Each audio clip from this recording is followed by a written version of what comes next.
নমস্কার, welcome to beauty lifestyle blog. দেখো বন্ধুরা, তোমরা তো সব জানো আমি এতদিন বাপের বাড়িতে ছিলাম, তো আমি শ্বশুর বাড়িতে চলে এসেছি। এসে দেখো আমি ছাদ বাগানে এসেছি। ছাদ বাগানে দেখো আমার এই যে শিউলি ফুল গাছ, আর এই যে এদিকেও ফুল গাছ, পেয়ারা গাছ, অনেক রকমের গাছই আছে। আর এই দেখো আমি সিম গাছ লাগিয়েছি, দেখো বড় একটা গামলার মধ্যে। হ্যাঁ, আর এই দেখো সিম গাছে ফুলও এসে গেছে, সিমও ওইদিকে হয়েছে অনেকগুলো ওই উপরের দিকে। আর দেখো সিম গাছটা উঠে গেছে পিলারের সাথে। আর এদিকে বাঁশ টাশও কিছু দিয়ে দিয়েছি। আর এই দেখো আমার এদিকে সব পেয়ারা গাছ। আর এসছি দেখো আমি আমার পুঁই শাক গাছ দেখাবো আজকে। দেখো এদিকে আম গাছ আছে, আর এই দেখো লঙ্কা গাছে দেখো কত সুন্দর লঙ্কাও ধরেছে। এই দেখো লঙ্কা লঙ্কা ধরেছে। এদিকে সব গাছের সব চুকলা টুকলা দিই, তো এর জন্য সব ধরনের গাছই দেখো হয়েছে, মিষ্টি কুমড়ো গাছ হয়েছে। আর এই যে আমি গাছের থেকে এখন টাটকা পুঁই শাক কাটবো। একটা দেখো আমি বসিয়েছি একটা গামলার মধ্যে। গামলার মধ্যে কিন্তু বেশি একটা মাটি না, সব সবজির চুকলা, তারপরে এই যে ফলের চুকলা সব দিয়ে এই যে গাছটা আমি বসিয়েছি। কি সুন্দর পুঁই শাক গাছ হয়েছে দেখো।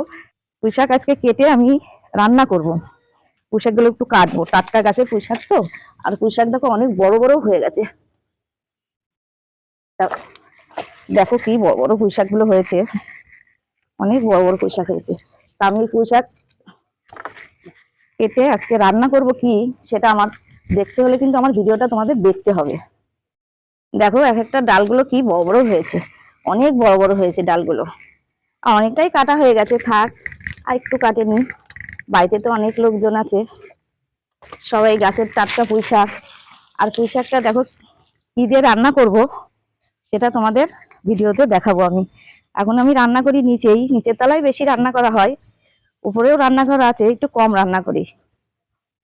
এখন আমি নিচেই নিয়ে যাব, নিয়ে যেয়ে কাটাকাটি করব, তারপরে কিভাবে রান্না করব তোমাদেরকে আমি দেখাবো। দেখো পুঁই শাক কাটা হয়ে গেছে, আর পুঁই শাকের মধ্যে যে সবজি দেবো, সবজিগুলো কাটা হয়ে গেছে। এবার পুঁই শাকটা আমি রান্না করবো। আগে বেগুনগুলো ভাজা করে নিলাম। আর এই পুঁই শাক কিন্তু কেটে দিয়েছে আমার যা লাভলি, ও কেটে দিয়েছে। আমি এই যে এখন রান্না বসাবো। আগে এই যে তেলটা দেখো গরম হয়ে গেছে, এই যে তেজপাতা দিলাম, একটা এই যে শুকনো লঙ্কা দিচ্ছি, আর এই একটু পাঁচফোড়ন দেবো।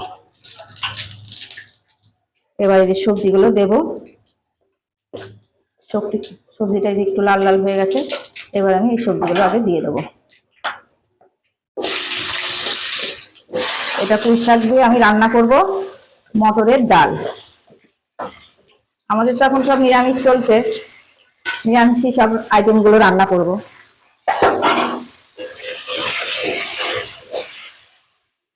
স্বাদ মতন একটু লবণ, আর একটু হলুদ গুঁড়ো দিয়ে দিলাম,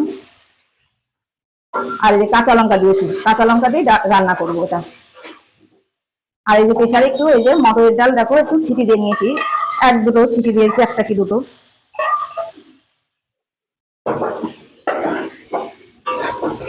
এটা একটু লাল লাল করে একটু ভেজে নেবো। এগুলো আমার সব ভাজা হয়ে গেছে, এবার আমি এই শাকগুলো দিয়ে দেবো, পুঁই শাক। তাই এই দেখো ঢাকা দিয়ে রেখেছিলাম, এবার একটু দেখি ডাটাগুলো নরম হয়েছে নাকি।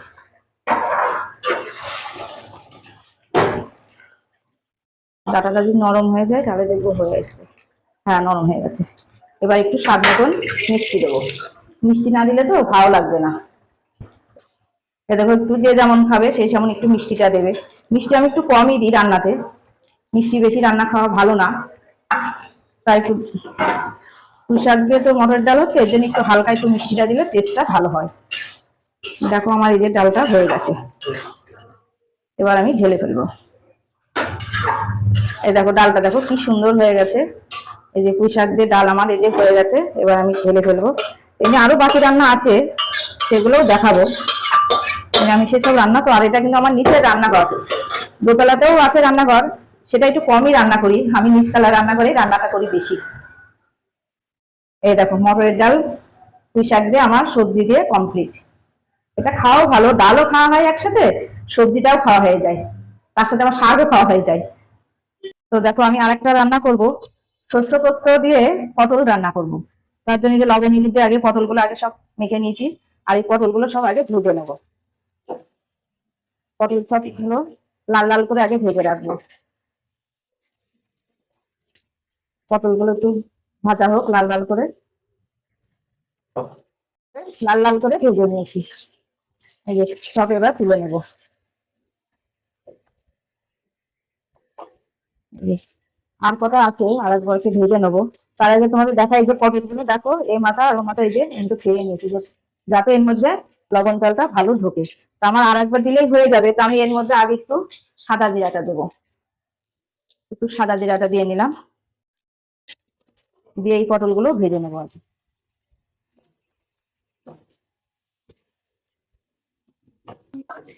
এই পটলও এইভাবে আমি লাল লাল করে আগে ভাজবো, তারপরে এর মধ্যে মশলাটা দেবো। এই পটলগুলো আমার ভাজা হয়ে গেছে, এবার আমি এর মধ্যে মশলা একটু দেবো। এই যে দিচ্ছি, এই যে আদা বাটা, জিরার গুঁড়ো, হলুদ গুঁড়ো, লঙ্কার গুঁড়ো, এই যে স্বাদ মতন লবণ। এটা আমি একটু জল দিয়ে গুলে নেবো।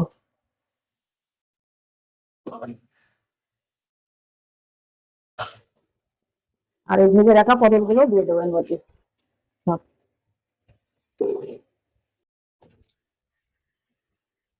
পটলগুলো দেখো সুন্দর লাল লাল করে ভেজে নিয়েছি। আর এবার এই যে মশলাটা দিয়ে দেবো,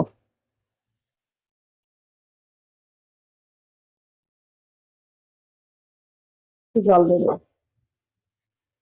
এবার পটলের সাথে এই যে মশলাটা একটু কষাবো।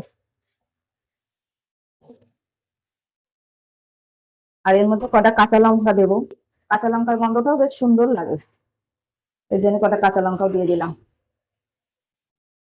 ওই পটলটা সুন্দর করে ভালো করে একটু মশলা দিয়ে কষিয়ে নেবো। দেখো কি সুন্দর রংটা হচ্ছে, খুব সুন্দর রং হয়েছে। একটু ভালো করে এটা কষাবো। এই যে দেখো কষানোটা হয়ে গেছে, আর পটলের থেকে দেখো তেল ছেড়ে দিয়েছে, তেলটা ছেড়ে দিয়েছে। এবার আমি দেবো এই যে সর্ষে পোস্তের গুঁড়োটা। এটা কিন্তু আমি হালকা একটু উষ্ণ গরম জল দিয়ে একটু ভিজিয়ে রেখেছিলাম। এবার এই যে দিয়ে দেবো এটা।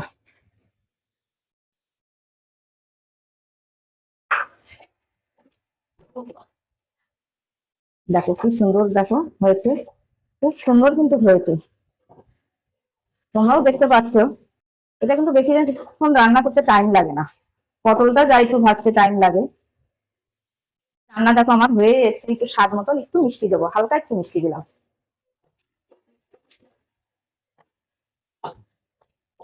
এবার আমি ঢেলে ফেলবো, হয়ে গেছে রান্নাটা।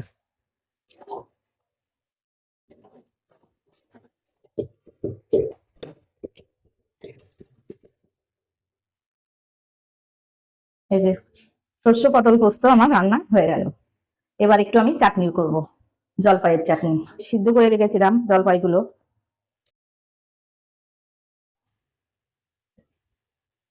দিয়ে জলটা দিয়ে দিলাম।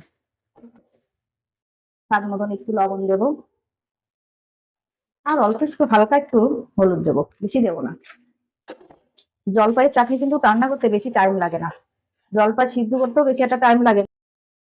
এবার এই যে চিনিটা দিয়ে দেবো।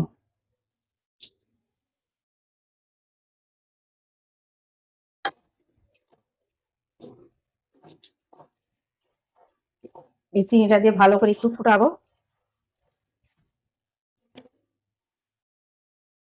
তাহলে আমার চাটনিটা হয়ে যাবে। আমার রান্না বান্না সব কমপ্লিট হয়ে গেছে, আজকের মতন ভিডিও এখানেই শেষ করছি। আর ভিডিওটা আপনাদের ভালো লাগলে লাইক করবেন, শেয়ার করবেন, কমেন্ট করেও জানাবেন। আর আমার ফেসবুক চ্যানেলটাকেও ফলো করবেন।